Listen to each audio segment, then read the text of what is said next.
2026년 새 네 번째 주일 예배에 나오신 우리 공복교회 모든 성도님들을 주님의 이름으로 축복합니다. 우리는 지난주 사도행전 강의 세 번째 시간을 통해서 오순절 마가의 다락방에 임했던 성령의 역사를 묵상하였습니다. 하나님의 호흡인 루하우가 급하고 강한 바람 소리로 임하여 정체된 영혼을 일깨웠고, 불의 혀처럼 갈라지는 뜨거운 성령의 역사가 각 사람 위에 머물렀습니다. 그때 다락방에 모여있던 120명의 성도들의 가슴은 성령의 불로 말미암아 뜨거워졌습니다. 내면을 태우고 정결케 하는 그 거룩한 불꽃이 120명의 심령 하나하나를 전인격적으로 사로잡은 역사인 것이죠. 그런데 성령의 불은 특징이 있습니다. 결코 내면에만 가두어둘 수 없다는 것입니다. 성령의 불이 그 불을 받으면 가슴이 뜨거워지고 또 머리가 뜨거워지고, 그러면서 성령의 불을 받으면 그 불이 꽉 들어차서 도저히 가만히 있을 수 없다는 것이죠. 성령의 불을 받으면은 주를 위해 무언가를 할 수밖에 없다는 거예요. 움직일 수밖에 없다는 거예요. 여러분, 예수를 믿으면서도 냉랭한 사람이 있습니다. 감동도 없고 눈물도 없는 이가 간혹 있습니다. 교회를 10년 이상 다녔어도 20년 다녔어도 냉랭한 신자들이 있다는 거예요. 성령을 뜨겁게 체험하지 못해서 그런 거예요. 성령을 받으면 내 안에 충만하게 거하시는 그리스도의 영이 나를 움직입니다. 내 감정을 다스리고 내 입술을 주장하시고 내 삶을 전적으로 이끌어 가신다는 거예요. 다락방 안에서 120명의 가슴을 뜨겁게 그렇게 하셨던 그 성령의 불길은 이제 다락방의 문을 박차고 바깥으로 예루살렘 거리로 성령의 역사가 쏟아집니다. 내적인 충만이 외적인 권능으로 폭발하기 시작했다는 거예요. 오늘 말씀을 통하여 우리 안에 뜨거움이 어떻게 세상을 변화시키는 소동이 되는지 오늘 본문을 중심으로 함께 은혜 받는 시간이 되시길 바랍니다. 첫 번째로 오순절 마가의 다락방에 이 성령의 역사가 다락방 안에서만 머무르지 않고 갇혀있지 않고 거리로 나갔다는 거예요. 5절부터 8절 말씀 한번 보시기 바랍니다. 5절부터 8절 말씀 함께 읽겠습니다. 시작. 그때 경건한 유대인들이 천하 각국으로부터 와서 예루살렘에 머물러 있더니 이 소리가 남에 큰 무리가 모여 각각 자기의 방언으로 제자들이 말하는 것을 듣고 소동하여 다 놀라 신기하게 여겨 이르되, 보라, 이 말하는 사람들이 다 갈릴리 사람이 아니냐? 우리 각 사람이 난 곳 방언으로 듣게 되는 것이 어찌 됨이냐? 여러분, 여기서 우리는 아주 중요한 질문을 마주하게 됩니다. 120명의 성도들은 분명히 마가의 다락방이라는 집 안에 있었는데 어떻게 예루살렘 거리에 있던 수많은 무리가 그들의 기도를, 그 다락방 안에서 모였던 120명의 성도들의 기도를, 공간 바깥에 있던 세계 각국에서 온 수많은 사람들이 그 방언의 소리를 들을 수 있었을까요? 본문을 자세히 관찰해 보면 놀라운 공간의 이동과 영향력의 규모가 보여집니다.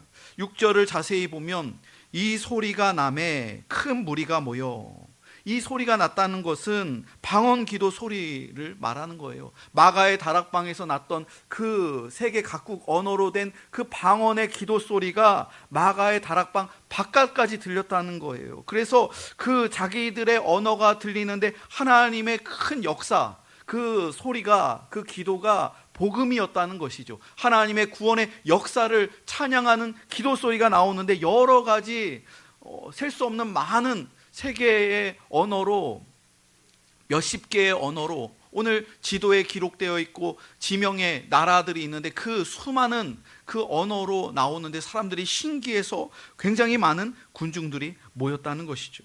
여러분, 여기서 큰 무리는 누가복음과 사도행전 저자가 같습니다. 누가복음 안에서 그리고 사도행전의 그 용례를 살펴보면 최소한 이 큰 무리, 군중이라는 이 숫자의 개념이 최소 500명, 많게는 3,000명, 500명에서 3,000명에 이르는 대규모 군중을 말하는 거예요. 여러분, 이 장면을 한번 상상해 보십시오. 성령을 받은 사람은 단 120명이었습니다. 세상적인 기준으로 보면 120명의 숫자는 적은 숫자가 아닙니다. 하지만 그날 오순절을 지키기 위해 예루살렘으로 모여든 수천 명의 군중과 비교한다면, 아니 수만 명의 군중들과 비교해 본다면 이 120명의 숫자는 굉장히 적은 소수에 불과합니다. 그러나 성령이 임하시자 이 소수의 120명의 뜨거운 기도 소리가 수천 명의 큰 무리를 압도하기 시작했습니다. 120명의 뜨거운 가슴이 토해지는 하나님의 큰 일이 예루살렘 전체를 뒤흔드는 거대한 복음의 진동으로 역사하였다는 것이죠. 성령 충만을 받은 120명은 결코 다락방 안에서만 웅크리고 있지 않았습니다. 그들은 성령에 이끌려 공적 광장으로 뛰쳐나갔습니다. 14절을 보면 베드로가 서서 소리를 높였다, 이렇게 기록이 되어 있습니다. 이것은 밖에 나가서 그 많은 한 3,000명 되는 군중들 앞에 서서 소리를 높였다, 설교했다는 거예요. 복음을 전파했다는 거예요. 하나님의 큰 일을 전파했다는 거예요. 성령은 다락방에서 임하셨지만 복음은 거리에서 선포되었습니다. 더욱 놀라운 사실은 이 역사가 그날 단 한 번의 이벤트로 끝나지 않았다는 점입니다. 오순절 그날 임했던 언어의 역사가, 성령의 권능은 그 자리에 머물지 않았다는 거예요. 120명의 성도들은 그날 이후 각자의 집으로 돌아가서도 예배가 마치고 방언을 받고 또 기도를 하고 뜨거운 그 가슴과 또 하나님의 호흡이 불어왔던 그 성령 체험을 집에 가서 잊지 않았다는 거예요. 일상의 현장에서도 성령의 불꽃이 꺼지지 않았다는 거예요. 여러분, 그들은 매일 집에서 떡을 떼며 기쁨과 순전한 마음으로 음식을 먹고 하나님을 찬미하며 만나는 모든 이들에게 자신이 들었던 그 하나님의 큰 일을 그들의 언어로 전파하기 시작했다는 거예요. 전도하기 시작했다는 거예요. 여러분은 어떻게 일상의 삶 속에서 월요일부터 토요일까지 하나님의 큰 일을 나타내며 증언하며 살고 있습니까? 성령을 받으면 여러분, 개인적인 간증들이 터져나오게 되어 있습니다. 그리고 일상의 삶이 곧 부흥회가 되는 거예요. 성령의 뜨거운 불을 받으면 매일 삶이 부흥회고 혼자 있어도 찬양하고 기도하고 하나님 생각, 성령의 생각에 사로잡히는 거예요. 제가 20대 때 신학교로 부르심을 받았을 때 그 체험이에요. 그때 성령을 받고 하나님의 역사하심을 받는데 매일의 일상의 삶이 매일 성령이 가득한 거예요. 충만한 거예요. 세상 일들에 신경 쓸 겨를이 없는 거예요. 하나님 생각하고 찬양하고 성경 읽고 그리고 전도하고 독서하고 계속 거룩한 일들을 찾는 것이죠. 여러분, 여러분의 가정에서 성령 충만을 받으면 교회에서만이 아니라 가정에서도 충만해지는 거예요. 또 직장에서도 사업장에서도 하나님의 큰 일을 내가 어떻게 나타낼 수 있을까, 그렇게 생각한다는 것이죠. 사적인 영역뿐만 아니라 우리의 공적인 영역 속에서도 주님의 큰 일을 드러내는 삶이야말로 진정한 복음의 증인의 삶인 줄로 여러분 믿으시기 바랍니다. 두 번째로 복음의 엔진 점화가 시작됩니다.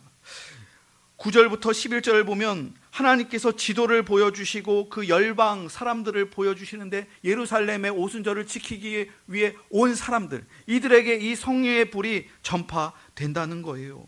9절부터 11절 말씀을 함께 읽어보겠습니다. 시작. 우리는 바데인과 메다인과 엘람인과 또 메소포다미아, 유대와 갑바도기아, 본도와 아시아, 부르기아와 밤빌리아, 애국가 및 구레네에 가까운 리비아, 여러 지방에 사는 사람들과 로마로부터 온 나그네 곧 유대인과 유대교에 입교한 사람들과 그레데인과 아라비아인들이라. 우리가 다 우리의 각 언어로 하나님의 큰 일을 말함을 듣는도다 하고. 굉장히 많은 나라에서 유대 절기를 지키기 위해 온 거예요. 국가에서 어떤 엑스포 행사를 하거나 동계올림픽을 하거나 하면 세계 각국에서 많은 사람들이 오는 것처럼 지금 예루살렘에 유대인들이, 하나님을 경외하는 사람들이, 율법을 지키는 사람들이 절기를 지키기 위해 엄청나게 많은 나라에서 그들이 그 먼 거리에서 다 수고를 마다하지 않고 하나님을 향한 열심으로 지금 절기를 지키러 예루살렘에 모여든 것입니다. 여러분 9절부터 11절에 열거되는 이 지명, 이 나라들은 그저 우연한 나열이 아닙니다. 의도된 지도라는 거예요. 하나님께서 작정하신 선교의 청사진이라는 거. 하나님께서 이 나라들로 이제 사도행전의 역사가 일어나게 하겠다. 이 성취를, 이 비전을, 이 지도를 보여주는 거예요. 한번 지도를 한번 보여주세요. 제가 성경 구절을 이렇게 연구하면서 AI에 입력을 했어요. 그래서 이런 나라, 이 성경의 구절과 또 이렇게 설교를 할 건데 이렇게 그림을 생성해줘 했더니 이렇게 잘 그려준 거예요. 지금 예루살렘, 이스라엘, 유대 거기에 모였던 마가의 다락방에서 모였던 이 성령의 불꽃이 모여든 사람들, 그 사람들이 그 하나님의 큰 일을 듣고 놀라서 각각의 나라로 돌아가면서 복음이 전파되었다는 거예요. 여러분, 이는 복음이 이제 특정 민족의 전유물이 아니라 세계 모든 열방을 향한 것임을 선포하는 것이죠. 사도행전 1장 8절 말씀이 이 지도를 통해서 성취되어가는 과정이에요. 지금은 걷는 과정이고, 그 다음에는 달리는 과정이고, 그 다음에는 하늘로 비상하는 과정을 거친다는 거예요. 사도행전 1장 8절을 보면 오직 성령이 너에게 임하시면 너희가 권능을 받고 예루살렘과 온 유대와 사마리아 땅끝까지 이르러 내 증인이 되리라. 이 성령 충만의 역사가 오순절 마가의 다락방에 있었던 120명을 통해서 또 그 절기를 지키러 온 사람들에게 전파되는 것이죠. 여러분, 이것이 바로 복음의 엔진 점화의 순간이라는 거예요. 성령이 임하시면 복음은 결코 제자리에 머물 수 없습니다. 다락방에서 120명의 가슴을 뜨겁게 했던 그 불길이 이제 수천 명의 귀를 통하여 세계의 언어를 타고 힘차게 달려가기 시작합니다. 여러분, 요즘에는 유튜브나 여러 가지 영상 매체를 통해서 우리나라에서 만든 게 세계를 막 K문화 해갖고 휩쓸잖아요. 그 데몬 헌터스라고 하나요? 캐데헌? 제가 정확하게 명칭이 기억 안 나는데 그거 하나 만들었는데 그냥 엄청나게 열광하잖아요. 이때 당시에 성령의 역사가, 복음의 역사가 그 이상이었다는 것이죠. 첫 번째로 보면 하나님의 큰 일은 사적인 체험이 아니라 공적인 선포였습니다. 성령의 임재는 언제나 우리를 세상 바깥으로 밀어내어 말하게 합니다. 증리되게 하신다는 거예요. 성령께서 우리의 보고 듣고 경험한 것을 말하게 하신다는 거예요. 우리의 입술로 고백하게 하시고 때를 얻든지 못 얻든지 주님의 큰 일을 증언하는 복음 전도의 사명을 감당하게 하는 거예요. 여러분, 2026년도 우리 공북교회가 해야 할 일은 하나님의 큰 일, 우리 교회 안에서만 갇혀 있는 것이 아니라 여러분들이 삶의 현장으로 나아가서 만나는 사람들에게 그 하나님의 큰 일을 나타내며 증언하는 삶을 살아야 된다는 거예요. 두 번째로 우리 교회의 지경을 넓히는 기도가 필요합니다. 우리가 살고 있는 공복리와 오송을 위해서 우리가 기도하고 있어요. 새벽마다 기도하고 있어요. 그런데 그 지도를 더 넓혀서 청주시를 품으며 우리가 기도해야 됩니다. 그냥 공복리만이 아니라 오송 전체를 품으며 기도해야 되고, 그리고 또 청주시를 위해서 기도해야 되고, 또 우리 교회 우리 공복교회에 오는 성도들이 주일 되면은 아산에서 오고 신탄진에서도 오고 대전에서도 오고 청주에서도 오고 서울에서도 내려오고 먼 지역에서 오는 성도들이 꽤나 많이 있어요. 그러므로 우리가 이 안에만 머무는 교회가 아니라 우리 교회는 오송시 전체를 위해서 기도해야 되고 청주시 전체를 위해서 기도해야 하고, 더 기도하며 하나님의 이 성령의 역사가 뻗쳐나갈 수 있도록 우리가 더 지경을 넓히는 그러한 기도가 필요하다는 거예요. 세 번째로 흩으시는 영에 우리가 순종해야 합니다. 우리가 모이고, 주일에는 모이고 그 다음에 흩어지는 거예요. 성도들은 주님께서 파송하셔서 흩어지는 거예요. 교회는 모이는 교회이며 동시에 흩어지는 교회입니다. 복음의 엔진이 점화되었다면 이제는 안주하는 신앙에서 벗어나 세상 속으로 우리가 달려가야 한다는 거예요. 여러분, 신앙은 안주하는 순간 성령이 떠나갑니다.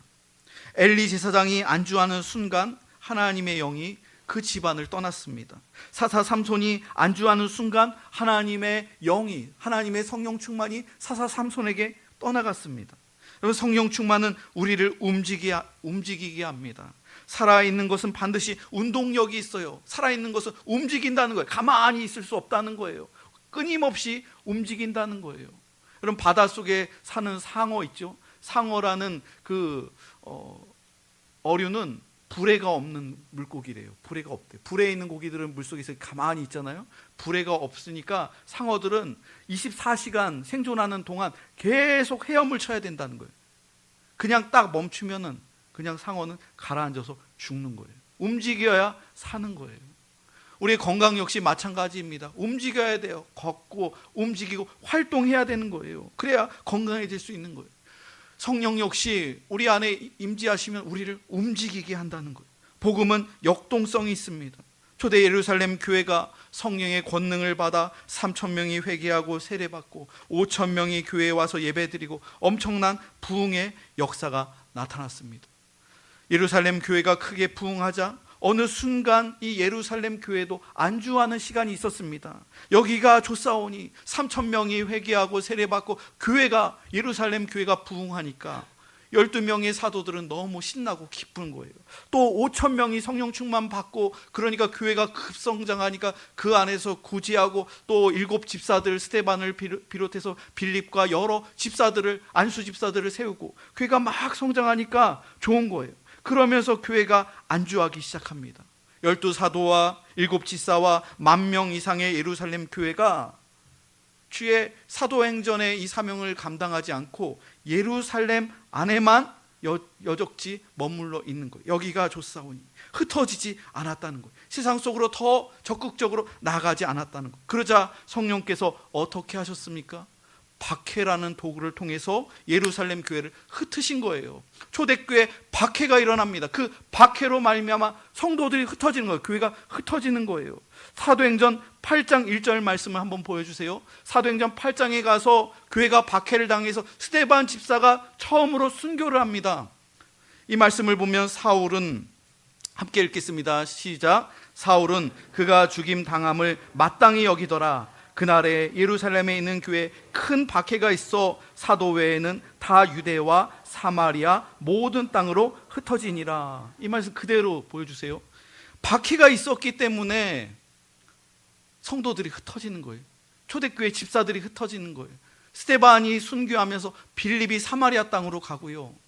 사도들만 교회를 지키고 나머지 성도들은 박해를 피해서 흩어지는 거예요. 그런데 이 역사가요, 이게 사도행전 8장 1절에 나와 있는데 참으로 신기한 게 사도행전 1장 8절이 성령의 권능을 받으면 예루살렘과 온 유대와 사마리아 땅끝까지 이르러 내 증인이 되라. 이게 사도행전 전체를 이끌어가는 말씀이잖아요. 근데 8장 1절을 보면 흩어지면서 큰 박해로 말미암아 흩어지는데 사도 외에는 다 유대와, 그 다음에 어디로 가요? 사마리아와 온 땅으로, 모든 땅으로 흩어지니라. 이게 성취되는 거예요. 사도행전 1장 8절 말씀이 정확히 성취되는 것이죠. 하나님이 박해라는 도구를 통해서 교회가 움직이게 만드신다는 것이죠. 여러분, 예루살렘 교회가 박해를 받고 7 집사 중에 첫 번째 집사인 스데반 집사가 순교를 당하며 성도들이 흩어집니다. 세상으로 나아갑니다. 예루살렘에서 온 유대로 흩어집니다. 사마리아 땅으로 흩어집니다. 에티오피아 내시에게 복음이 전파됩니다. 소아시아로 복음이 사도 바울을 통해서 흩어집니다. 바울이 로마에 가지도 않았는데 로마서라는 편지를 보냈죠. 그때 아직 로마를 가지 않았을 때예요. 근데 이미 로마에 바울이 가지도 않았는데 교회가 세워져 있는 거예요. 어떻게 가지도 않았는데 로마의 교회가 세워지게 된 것이죠? 오늘 본문에 보니까 로마에서도 온 것이죠. 로마에서도 이미 사람들이 이 오순절 마가의 다락방의 역사에 있날 그 밖에 있었던 절기를 지키러 온 로마에서 온 성도들이, 사람들이 그때 하나님의 큰 역사를 보고, 그때 에티오피아도 가고 애굽으로도 가고 로마로도 가고 소아시아로도 가고 여러 지역으로 가게 되면서 복음이 그때 이미 하나님께서 씨앗을 뿌리고 바울이 가지도 않았는데 로마 교회가 세워지게 된 것이죠. 놀랍지 않습니까? 하나님의 역사가. 한번 그림을 보여주세요. 이 그림은요, 우리 공부교회 초기에 역사를 제가 기록해서 AI에게 그림을 좀 그려달라고 해봤어요. 우리 공부교회가 어떻게 시작되었습니까? 역사를 살펴보니까 1953년 조치원 교회에서 예배 드리고 돌아오는 성도들, 예배 마치고 먼 거리 그때 걸어오는 성도들이 흩어지면서 예배가 마쳐지고 자기의 지역으로, 자기의 동네로, 집으로 돌아와야 되는데 그 흩어지는 성도들이 궁평리까지 와서 궁평교회가 그래서 세워졌다는 거예요. 그리고 그 궁평리에서 또 흩어져서 그 궁평에서 또 공북리까지 걸어오는 성도들이 있었다는 거예요.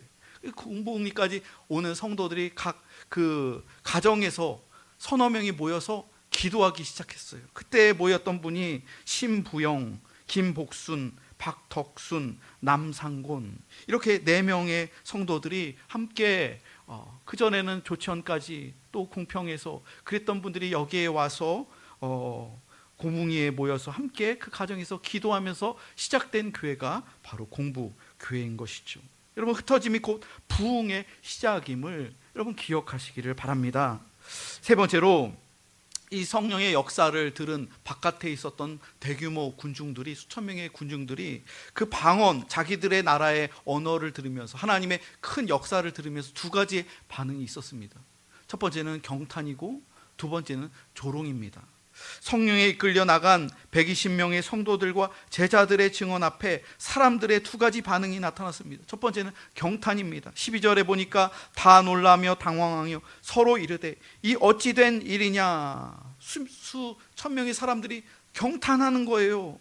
수천 명의 사람들이 각기 자기들의 언어를 통해 하나님의 큰 일을, 복음을 들었을 때 그때 경탄을 하는데, 이 경탄이라는 이 용어를 영어 성경을 보면 마블이라고 나와 있습니다. 마블. 그 뜻이 뭐냐면은 창조주께서 행하신 기적에 대하여서 볼 때 경이롭다.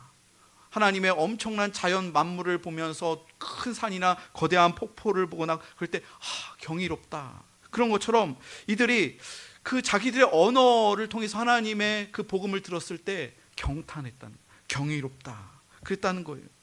여러분, 이 북녘 땅에 평화의 복음이 라디오 방송을 통해서 전파되고, 혹은 요즘에는 유튜브나 영상 매체를 통해서 북한 사람들이 우리 남한의 방송이나 아니면 기독교 설교 말씀이나 메시지를 듣는다는 거예요.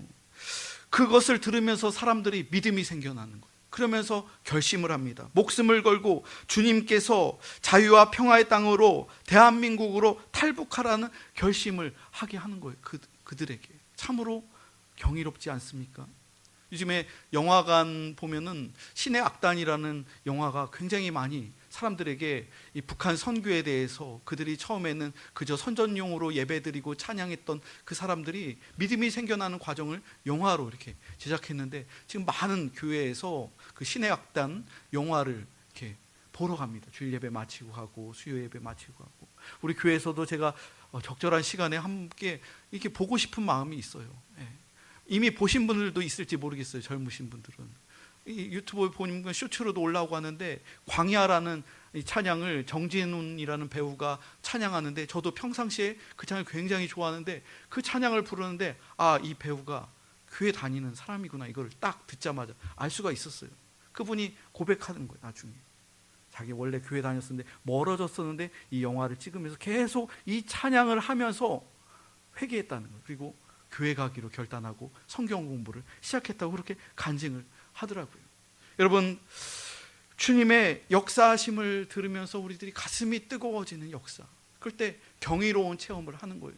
저는요, 뜨겁게 성령 체험을 받았던 기억이, 중학교 2학년 때 제가 방언 기도를 받았습니다. 방언의 은사를 받았어요. 그때 막 뜨겁게 학생부에서 기도를 하는데, 그때 오랜 시간 동안 기도하는데, 중학교 2학년 때 북문로에 있었던 청주 신학교에서 그렇게 학생들과 함께 기도하는데 방언 체험을 중학생 때 했어요. 처음 방언을 받았는데 신기한 거죠. 막 혀가 꼬부라지고 내가 이렇게 무슨 소리가 나오는데 알아들을 수 없는 언어가 나오는 거예요. 이게 방언이구나. 그래서 가슴이 뜨거워지면서 얼마나 경이롭고 놀랐던지, 제가 혹시나 돌아가서 이거 은사를 받았는데 이거 잊어버리면 어떡하지? 다음에 기도했는데 방언 기도가 안 나오면 어떡하지 해서 잃어버릴까봐, 잊어버릴까봐 집에서도 기도하고, 또 더 자주 교회 가서 기도하고, 지하실에 가서 기도하고, 또 고등학교 갔을 때 고등학교 때는 또 친구들, 믿음의 친구들하고 이렇게 교제하면서 제가 방언의 은사를 중학교 때 받은 걸 알고서 친구들이 같이 기도하자는 거예요. 그러면서 나는 방언 기도를 못 받았는데 같이 한번 기도했으면 좋겠어, 방언이 어떤 건지 한번 들려줘 하면서 같이 기도하면서 그렇게 은혜를 나눴던 기억이 있어요. 여러분, 두 번째 반응은 조롱입니다. 저들이 새 술에 취하였다. 하나님의 역사를 조롱하는 거예요. 비방하는 거예요. 여러분, 비방하는 사람들은 되게 어리석은 사람들입니다. 여러분, 한나가 교회에 와서 자식이 없을 때 그렇게 울면서 막 중얼중얼거리면서 기도하는데 엘리 제사장이 한나를 정죄하면서 술 마시고 왜 교회에 와서 중얼중얼거리냐고, 빨리 집에 가갖고 이상한 짓 하지 말라고 했는데 그게 아니잖아요.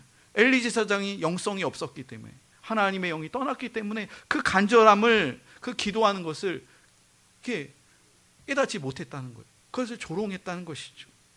여러분, 우리 프로테스탄트, 개신교의 그 어원이 프로테스탄트라고 하잖아요. 이 뜻이 저항하는 자, 항의하는 자, 반대하는 자라는 그러한 뜻인데, 이것이 어떻게 생겨난 용어냐면 당시 카톨릭 교회가 프로테스탄트, 개신교, 루터나 개신교를 조롱할 때 쓴 용어예요. 조롱한 거예요. 반대하는 자, 우리에게 저항하는 자, 이렇게 조롱하는 데 썼다는 표현이죠.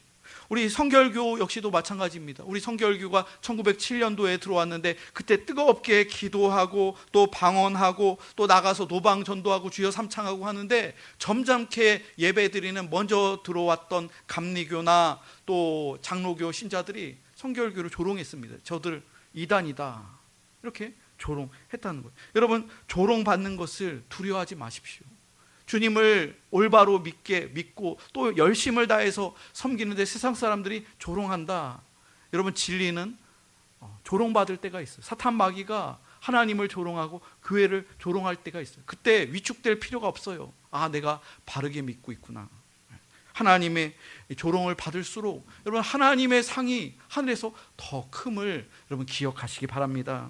말씀의 결론을 맺도록 하겠습니다. 오늘 말씀을 보면 첫째는 성령은 우리를 안주하지 않게 하고 이동하게 한다는 거예요. 가만히 있을 수 없게 한다는 거예요.